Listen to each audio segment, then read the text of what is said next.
Hi అండి, welcome to Sandhya kitchen. ఇవాళ వచ్చేసి గోధుమ పిండితో బూరెలు అయితే చేస్తున్నాను. ఎంతో సింపుల్గా చేసుకోవచ్చు, ఎక్కువ టైం కూడా పట్టదు.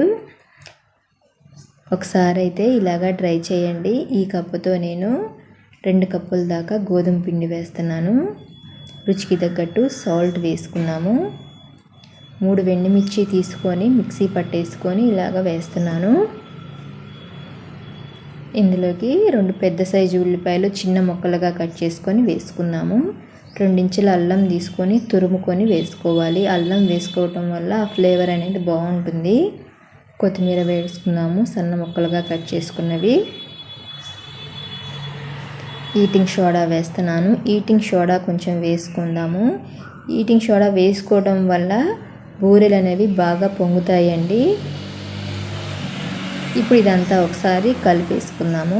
కలిపేసుకొని నీళ్లు వేసుకొని మరీ గట్టిగా కలుపుకోకూడదు, మరీ లూజ్గా కలుపుకోకూడదు. చూపించిన విధంగా కలుపుకోవాలి. ఇలాగా సాయంత్రం టైం కానీ వాతావరణం చల్లగా ఉన్నప్పుడు లేదా పిల్లలు స్కూల్ నుంచి ఇంటికి వచ్చే ముందు ఇలాగా చేసి పెట్టండి. వాళ్ళు కూడా ఇష్టంగా తింటారు. ఇదిగోనండి, పిండి అనేది ఇలాగ కలుపుకోవాలి. ఇది ఒక 5 నిమిషాలు పక్కన పెట్టేసుకుందాము. ఇప్పుడు గ్యాస్ ఆన్ చేసుకొని కడాయి పెట్టుకొని ఆయిల్ వేసుకొని ఆయిల్ అనేది బాగా వేడవ్వాలి.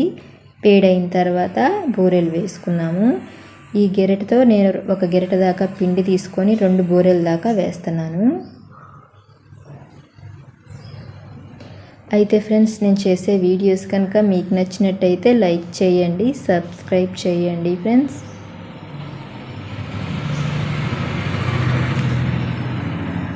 ఈ విధంగా వేసుకోవాలి.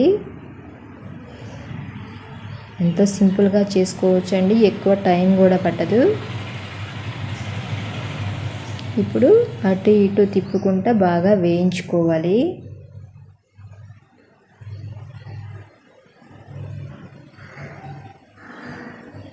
ఎంతో సింపుల్గా చేసుకోవచ్చు.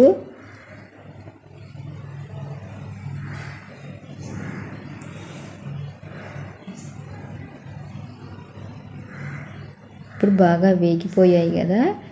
ఇప్పుడు ఒక ప్లేట్లో తీసుకుందాము. కొంచెం ఆయిల్ అనేది పీలుస్తుందండి, టిష్యూ పేపర్లో వేసుకోవాలి.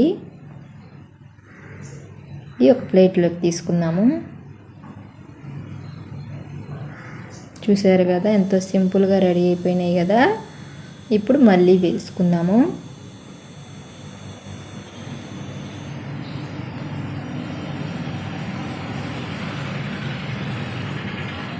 ఇవి కూడా అటు ఇటు తిప్పుకుంటా బాగా వేయించుకోవాలి. చూసారు కదా, గోధుమ పిండితో ఎంతో సింపుల్గా బూరెలు అయితే రెడీ అయిపోయినాయి. టేస్ట్ కూడా చాలా బాగుంటుందండి. ఒకసారి అయితే ట్రై చేసి చూడండి. ఈ వీడియో కనుక మీకు నచ్చినట్టయితే లైక్ చేయండి, షేర్ చేయండి, కామెంట్ చేయండి, సబ్స్క్రైబ్ చేయటం మాత్రం మర్చిపోకండి.